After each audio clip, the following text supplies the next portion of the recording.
Hi everyone, आप सभी का फिर से एक नए वीडियो पर स्वागत है। दोस्तों, आज हम लोग बात करने वाले हैं बिहार पुलिस मद्य निषेध, जो कि 689 पोस्टों पर वैकेंसी आई हुई है।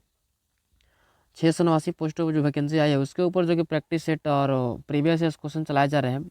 यहाँ पर इस चैनल पर जो कि प्रतिदिन आपको एक वीडियो प्रीवियस ईयर्स का मिल ही जा रहा है। ठीक है, तो अगर आप अपना तैयारियाँ मजबूत करना चाहते हैं तो आप यहाँ से देख सकते हैं। तो चलिए शुरू करते हैं। जैसे कि आप सबको पता है कि 66 तक जो है कि क्वेश्चन करा दिया गया और 67 का क्वेश्चन आज कराना बाकी है। ठीक है, तो चलिए अभी हम लोग शुरू करेंगे।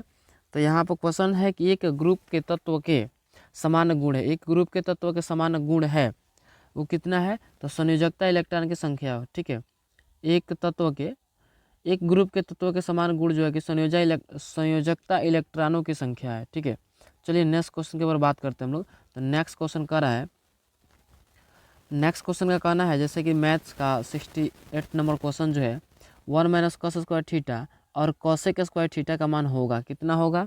तो 1 माइनस कॉस स्क्वायर थीटा और कॉसेक स्क्वायर थीटा का मान जो होता है वह 1 होता है। और ये इसका सॉल्यूशन आप देखना चाहते हैं कि इसका मान कैसे होता है 1, तो इसको हम लोग बोर्ड पे विस्तार से जो है कि इसका वीडियो बनाया जाएगा, आप लोग वहाँ से देख सकते हैं। चलिए अभी बात करते हैं हम लोग कि निम्नलिखित में मोक्ष का पर्यायवाची शब्द है। मोक्ष, मोक्ष का पर्यायवाची शब्द क्या है? निम्नलिखित में जो है कि मोक्ष का पर्यायवाची शब्द क्या है? तो मोक्ष का पर्यायवाची जो है कि छुटकारा हो जाएगा। ठीक है, मोक्ष का पर्यायवाची छुटकारा। चलिए नेक्स्ट क्वेश्चन के ऊपर बात करते हैं। तो नेक्स्ट क्वेश्चन कह रहा है कि fill in the blank with the right homophone the king died. ठीक है, तो इसका जो है कि आंसर हम लोगों का हो जाएगा हेयरलेस। हेयरलेस यानी कि बाल से हीन। ठीक है, हेयरलेस हो जाएगा। चलिए नेक्स्ट क्वेश्चन की ओर बात करते हैं हम लोग। तो नेक्स्ट क्वेश्चन कर रहा है इसका कि यदि दो बल्ब 150 वाट और 60 वाट के हैं तो किस बल्ब का रेसिस्टेंट अधिक होगा? यदि दो बल्ब है जो कि 150 वाट और 60 वाट का है। ठीक है, 150 वाट और प्लस 60 वाट का है, तो कह रहा है कि तो किस बल्ब का रेसिस्टेंस अधिक होगा? तो जैसे कि आप लोग सब देख रहे हैं 60 वाट का। ठीक है, 60 वाट का होगा। इसका 60 वाट जो है कि इसका रेसिस्टेंट अधिक होगा। और इसके पीछे के क्या कारण है, हम लोग इसके ऊपर थोड़ा सा ध्यान देंगे। तो कह रहा है कि 60 वाट वाले बल्ब का रेसिस्टेंस अधिक होगा, मतलब क्योंकि देखिए आर इक्वल टू यानी कि resistant equal to V square by R होता है, वी स्क्वायर बाई पी होता है, यानी कि पावर। तो पावर बढ़ने पर आर जो कि घट जाएगा। अगर पावर बढ़ रहा है, ये प्लस हो रहा है, तो ये घट जाता है। ठीक है, यानी कि इसका रेसिस्टेंट घट जाता है। तो ये जो होगा कि 60 वाट होगा। ठीक है, चलिए आगे हम लोग बात करते हैं। नेक्स्ट क्वेश्चन की ओर बात करते हैं। तो नेक्स्ट क्वेश्चन का कहना है कि यदि दो वर्गों के क्षेत्रफलों का अनुपात 9:1 है तो उनके परिधियों का अनुपात क्या होगा? दो वर्गों के क्षेत्रफलों का अनुपात 9:1 है तो उनकी परिधियों का अनुपात क्या होगा? ये हो जाएगा 3:1, 3:1। ठीक है, चलिए नेक्स्ट क्वेश्चन की ओर बात करते हैं हम लोग। तो नेक्स्ट क्वेश्चन का कहना है कि निम्न में से कौन सा हार्मोन आपातकाल का हार्मोन है? इसमें से कौन सा हार्मोन है जो आपातकाल का हार्मोन है? तो इसको एड्रेनलिन कहते हैं। ठीक है, एड्रेनलिन, यानी कि ऑप्शन नंबर बी हम लोग के लिए सही है। चलिए नेक्स्ट क्वेश्चन की बात करते हैं। तो वंशानुगत रूपांतरण की इकाई है। वंशानुगत रूपांतरण की इकाई है। वंशानुगत रूपांतरण की इकाई क्या है? जीन। ठीक है, वंशानुगत रूपांतरण की इकाई है जीन। देखिए ये 12th बायोलॉजी का क्वेश्चन है। फिर इसके बाद से बात करने वाले हम लोग कि सार्वनामिक विशेषण बनते हैं। सार्वनामिक विशेषण बनते हैं, तो ये हो जाएगा सर्वनाम से। ठीक है, सर्वनामिक विशेषण जो है कि सर्वनाम से बनते हैं।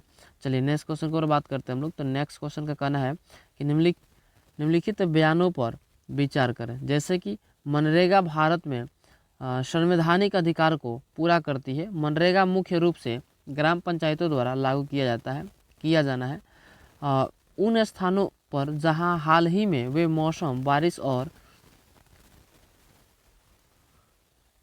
और ओलावृष्टि ने फसलों को प्रभावित किया है। 100 दिनों से 200 दिनों के लिए कार्य दिवसों की संख्या में वृद्धि की जाएगी। कह रहा है कि उपयुक्त कथनों में से कौन सही है। तो हम बता दें कि जैसे इसका कथन है, तो इसमें जो है कौन सही है, यानी कहना है इसका कि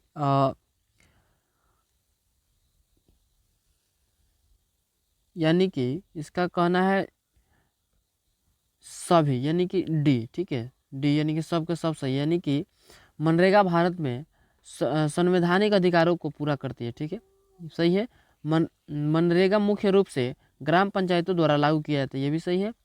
चलिए इस प्रकार से आप लोग इसको मिला सकते हैं, अच्छे से तैयारियां कर सकते हैं। चलिए नेक्स्ट क्वेश्चन की ओर बात करते हैं हम लोग।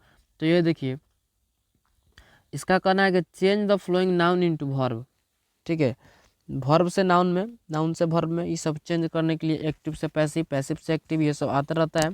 तो इसको भी आप लोग अच्छे से तैयारी कर लीजिएगा। तो इल्यूजन का होता है एल्यूड, ठीक है, तो यानी कि ऑप्शन नंबर ए इसका सही है और आप लोग इसको सही कर सकते हैं। चलिए नेक्स्ट क्वेश्चन की बात करते हैं हम लोग। नेक्स्ट क्वेश्चन कहना है ये,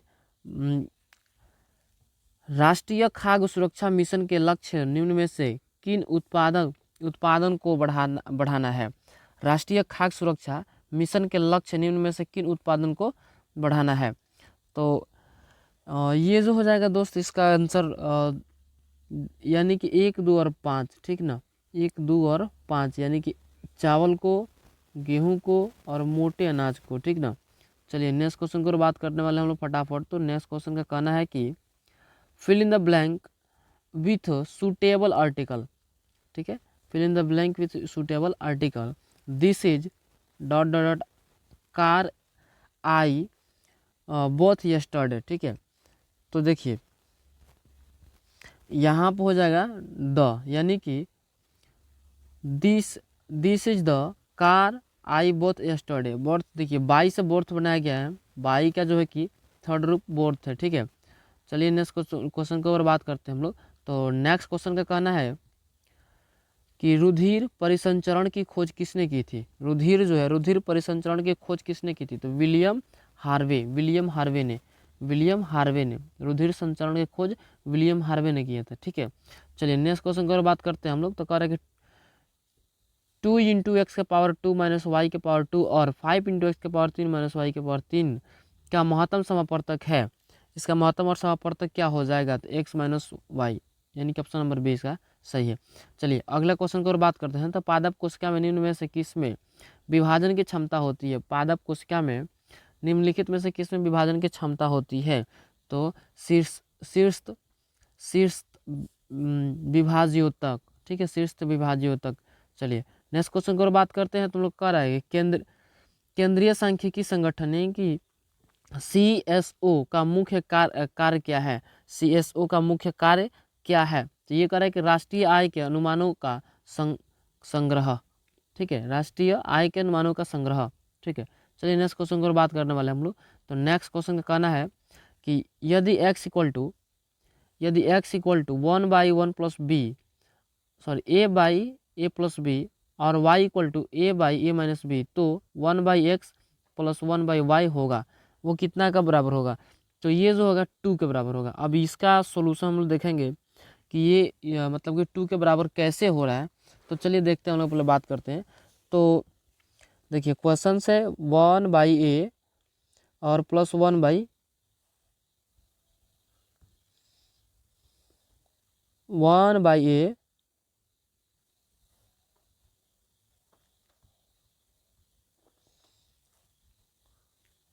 क्वेश्चन से 1/a और प्लस 1/a, ठीक है।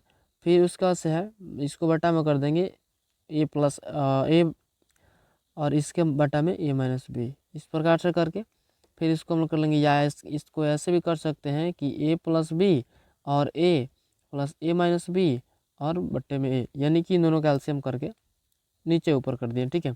चलिए इतना करने के बाद से जो है कि हम लोग इसको a + b + a + a - b, ठीक है, a - b कितना करेंगे बटा में a इक्वल टू, इसको जब ऐड करेंगे तो यहाँ पर हो जाएगा 2a/a, ठीक है। तो अब इसको ए से ए कैंसिल कर रहे हैं तो बच रहा है केवल 2, यानी कि ऑप्शन नंबर 2, यानी कि ऑप्शन जो है ये ऑप्शन नंबर बी ये करेक्ट है। चलिए, कह रहा है कि यथापि शब्द का संधि विच्छेद है। यथापि शब्द का संधि विच्छेद क्या होगा? यथापि शब्द का संधि विच्छेद जो होगा कि यथा प्लस अपि, यानी कि यथापि। चलिए नेक्स्ट क्वेश्चन के ऊपर बात करने वाला हम लोग। तो कह रहा है कि निम्नलिखित में से कौन सी मुख्य नदी घाटी परियोजना बिहार राज्य में स्थित है? निम्नलिखित में से कौन सी मुख्य घाटी बिहार निम्नलिखित में से कौन सी मुख्य नदी घाटी परियोजना बिहार में जो कि स्थित है? तो ये हो जाएगा सोन बहुउद्देशीय परियोजना। ठीक है, सोन बहुउद्देशीय परियोजना, सोन बहुउद्देशीय परियोजना। चलिए, नवग्रह शब्द का समास भेद बताएं। नवग्रह शब्द का समास भेद बताइए। नवग्रह शब्द का समास भेद जो हो जाएगा वह द्विगु समास हो जाएगा। ठीक है, समास से भी क्वेश्चन इसमें आ रहे हैं। चलिए नेक्स्ट क्वेश्चन की ओर बात करने वाले हैं। तो कह रहे हैं कि गुरु गोविंद सिंह जी की जन्मभूमि है। गुरु गोविंद सिंह जी की जन्मभूमि बताइए। गुरु गोविंद सिंह जी की जन्मभूमि कहाँ है? तो ये पटना में। जैसे कि आप लोग देखे होंगे, अगर जो भी स्टूडेंट पटना जाते हैं वहाँ पर गुरु गोविंद सिंह का मंदिर वगैरह बनाया गया है। वहाँ पर हम लोग सब कोई घूमने गया है, जो गया है लोग। तो आप इससे भी आइडिया लगा कर सकते हैं और इसको याद रख सकते हैं। चलिए नेक्स्ट क्वेश्चन की ओर बात करने वाले हम लोग। तो फटाफट देखिए, कह रहा है कि उसने पत्र लिखा, रेखांकित शब्द का सर्वनाम भेद है। ठीक है, उसने पत्र लिखा, रेखांकित शब्द का सर्वनाम भेद है, यानी कि पुरुषवाचक सर्वनाम। ठीक है, यानी कि ऑप्शन नंबर बी इसका सही है, पुरुषवाचक सर्वनाम। चलिए नेक्स्ट क्वेश्चन की ओर बात करने वाले हम लोग। तो नेक्स्ट क्वेश्चन का कहना है कि राष्ट्रीय मिशन ग्रीन इंडिया का किसके साथ विलय कर दिया गया? राष्ट्रीय मिशन ग्रीन इंडिया का किसके साथ विलय कर दिया गया? तो ये हो जाएगा ऑप्शन नंबर सी, यानी कि MGNREGA, यानी कि मनरेगा। ठीक है, यानी कि ऑप्शन नंबर सी है MGNREGA।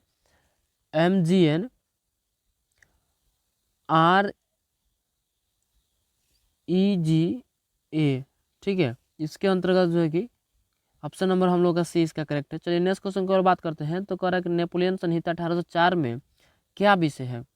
नेपोलियन संहिता 1804 का क्या विषय है? तो नेपोलियन संहिता 1804 का विषय जो है कानून में समानता, कानून में समानता है। ठीक है, चलिए नेक्स्ट क्वेश्चन की और बात करने वाला हम लोग। तो नेक्स्ट क्वेश्चन का कहना है कि निम्नलिखित में से कौन सा भौतिक परिवर्तन है? इसमें से भौतिक परिवर्तन क्या है? देखिए, परिवर्तन रासायनिक परिवर्तन आता है, भौतिक परिवर्तन आता है। तो भौतिक परिवर्तन की बात करें तो पहले सबसे पहले हम देखें लकड़ी का जलना, ये भौतिक परिवर्तन नहीं है। कोका कोला पेय में नमक डालने से गैस निकलना, ये जो है कि भौतिक परिवर्तन हो जाएगा। ऑप्शन नंबर बी इसका करेक्ट है। चलिए नेक्स्ट क्वेश्चन की बात करने वाला हम लोग कि अगर पुरानी मशीन 140 रुपये की खरीद और 15% की हानि से बेची गई, मशीन को बेचने का मूल्य होगा कितना होगा? तो बात करें तो इसका जो है कि ऑप्शन नंबर यानी कि 1190, यानी कि अब देखिए इसको कैसे 1190 रुपया होगा। तो इसके ऊपर बात करते हैं। देखिए, कहना है इसका कि अगर पुरानी मशीन 1400 रुपये की खरीद, कोई मशीन है जिसका दाम है 1400 रुपये में हम लोग खरीदे हैं पुरानी सेकेंड हैंड मशीन को, और 15% की हानि से बेची गई। ठीक है, 1400 में खरीदे हैं और 15% के घाटा सह करके हम लोग उसको बेच रहे हैं। तो मशीन बेचने का मूल्य होगा कितना? मूल्य हो जाएगा। तो सबसे पहले इसमें देखिए, हम लोग का मूलधन जो है, मूलधन की बात करें तो मूलधन जो है कि 1400 रुपये है। मूलधन यानी कि हम लोग का जो लगा पैसा था शुरुआत का 1400 रुपये, यानी कि जो खरीदने में पैसा लगा 1400 रुपये था। ठीक है, और हानि हम लोग का जो हुआ है वो कितना प्रतिशत का हुआ है? तो हानि जो है कि 15% हुआ, इसको याद रखिएगा। चलिए, तो अब हम लोग विक्रय मूल्य निकालेंगे। तो विक्रय मूल्य का सूत्र होता है, विक्रय मूल्य बराबर होता है मूलधन माइनस मूलधन माइनस मूलधन, यानी कि 1400 मूलधन है और फिर इसमें घट जाएगा मूलधन 1400, मूलधन माइनस मूलधन और गुणे हानि बाई 100, यानी कि हानि हम लोग का 15% का हुआ है और मतलब कि और बट्टे में 100 लगा देंगे। अभी जब इसको सॉल्व करेंगे तो ये हो जाएगा 1400 माइनस 210। ठीक है, अब इसको जब घटाएंगे तो 1190 आएगा हम लोग का। ठीक है, तो 1190 रुपये इसका मतलब कि वो जब उसका दाम हो गया। तो इनके ऑप्शन नंबर 20 का करेक्ट है। चलिए नेक्स्ट क्वेश्चन की ओर बात करते हैं। तो करेगा नगर निगम का अध्यक्ष कौन होता है? नगर निगम जो है उसका अध्यक्ष कौन होता है? नगर निगम का अध्यक्ष कौन होता है जी? तो नगर निगम का अध्यक्ष जो होता है महापौर होता है, ठीक है। नगर निगम का अध्यक्ष महापौर। चलिए नेक्स्ट क्वेश्चन की ओर बात करते हैं। तो नेक्स्ट क्वेश्चन का कहना है कि fill in the blank with the right participle, ठीक है। तो इसमें देखिए जैसे दे रहा है कि the train is dot dot out of the platform now now out of the platform now. तो इसका जो होगा ये प्लॉट हो जाएगा, PULLED प्लॉट, ठीक है। चलिए इसके बाद से बात करते हैं नेक्स्ट क्वेश्चन के ऊपर करेंगे। तो ये कह रहा है कि इथाइल एल्कोहल सांद्र सल्फ्यूरिक एसिड की उपस्थिति में एसिटिक एसिड के साथ क्रिया करके क्या बनाता है? तो एसिटिक एसिड के साथ जो क्रिया कर क्या बनाएगा? इथाइल इथेनोएट, ठीक है, इथाइल इथेनोएट। चलिए नेक्स्ट क्वेश्चन की ओर बात करते हैं। तो कहना है नेक्स्ट क्वेश्चन का कि पहले 5 परीक्षणों का औसत 7 है और पहले पहले 6 परीक्षणों का औसत भी 7 है। तो छठा छठा परीक्षण कितना हो जाएगा? तो ये हो जाएगा 7, ठीक है। चलिए 7 यानी कि ऑप्शन नंबर बी हम लोग का करेक्ट है। चलिए नेक्स्ट क्वेश्चन की ओर बात करते हैं। तो नेक्स्ट क्वेश्चन कहता है कि पंचायती राज व्यवस्था कब संवैधानिक संस्था बनी? पंचायती राज व्यवस्था जो है कब संवैधानिक संस्था बनी? तो 1993 में, ठीक।